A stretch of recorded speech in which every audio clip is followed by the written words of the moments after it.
कहानी चतुर कौए और मूर्ख इंसानों की। एक दिन एक कौआ और उसका एक बेटा पेड़ पर बैठे थे। कौए का बेटा उसके पिता को बोला, पापा, मैंने आज तक सभी प्रकार की मछली खाई है, पर दो पैर वाले इंसान का मांस कभी भी नहीं खाया है। पापा, कैसा होता है इस दो पैरों वाले जीव के मांस का स्वाद? कौआ बोला, आज तक मैंने जीवन में 3 बार इंसान का मांस खाया है, बहुत स्वादिष्ट होता है। बेटा कौआ तुरंत जिद करने लगा कि वह भी इंसान का मांस खाना चाहता है। पिता कौए ने कहा, ठीक है, लेकिन तुम्हें कुछ देर इंतज़ार करना होगा और जैसा मैं कहता हूँ वैसा ही तुम्हें करना होगा। मेरे पिता ने मुझे यह तरकीब सिखाई है जिससे हमें भोजन प्राप्त करने में मदद मिलेगी। बेटा कौए ने हाँ कहा। तब पिता कौए ने बच्चे को एक स्थान पर बैठाया और वह कहीं पर उड़ गया। थोड़ी देर बाद जब वो लौट के आया तो उसकी चोंच में मांस के 2 टुकड़े थे। उसने एक टुकड़ा अपने मुंह में रखा और दूसरा टुकड़ा बच्चे के मुंह में दे दिया। टुकड़ा मुंह में लेते ही बेटा कौआ बोला कि पापा, यह कैसा दुर्गंध युक्त मांस ले आए हो आप, ऐसा खाना मुझे नहीं खाना। पिता कौए ने कहा कि रुको, वो टुकड़ा खाने के लिए नहीं बल्कि फेंकने के लिए है। इस एक टुकड़े को लेकर अब हम मांस का ढेर बनाने वाले हैं। कल तक इंतज़ार करो, देखना तुम्हें मांस ही मांस खाने के लिए मिलेगा, और वह भी इंसानों का। बेटा कौए को कुछ समझ में नहीं आ रहा था कि एक मांस के टुकड़े से मांस का ढेर कैसे बनेगा, लेकिन उसे अपने पिता पर भरोसा था। थोड़ी देर बाद पिता कौए ने एक टुकड़ा लिया और आकाश में उड़ गया और उस टुकड़े को एक मंदिर में फेंक दिया। कौआ वापस आया और दूसरा टुकड़ा उठाया और दूसरा टुकड़ा एक मस्जिद के अंदर फेंक दिया। फिर वह आकर पेड़ पर बैठ गया।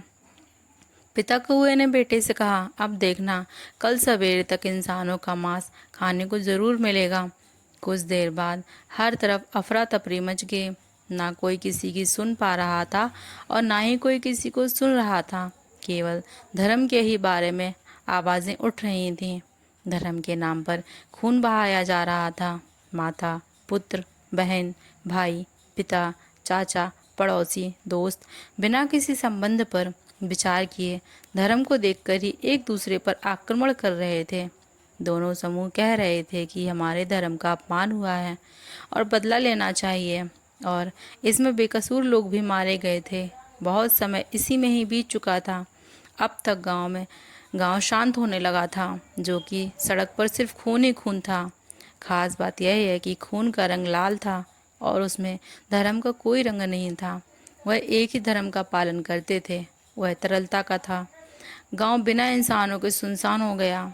हर तरफ एक भयानक सन्नाटा छाया हुआ था। इस चक्र में केवल 2 प्राणी जीवित रहे। वह पेड़ पर बैठे कौए थे। अब कौए का बच्चा इंसानों का शिकार करना सीख गया था। कौए के बेटे ने अपने पिता से प्रश्न पूछा, क्या हमेशा ऐसे ही होता है पापा? हम झगड़े पैदा करते हैं और लोगों को पता कैसे नहीं चलता? पिता कौए ने कहा कि यह मूर्ख लोग कभी अपना धर्म नहीं जानते। इंसानियत पीछे रह जाती है और वह जो नहीं करना चाहिए वह करते हैं, और हम जैसे उनका फ़ायदा उठाते हैं। उन्हें इस बात की भनक तक नहीं लगती। उन्होंने मनुष्य के रूप में जीने की बजाय जाति और धर्म पर सबको खो दिया है, और मुनाफा कोई और तीसरा पक्ष ले लेता है।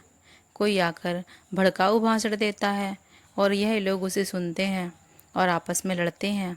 मांस का एक टुकड़ा सालों की उनकी दोस्ती को तोड़ देता है। वे एक दूसरे को मार डालते हैं और मुझे नहीं लगता कि वह भविष्य में भी पर्याप्त बुद्धिमान होंगे।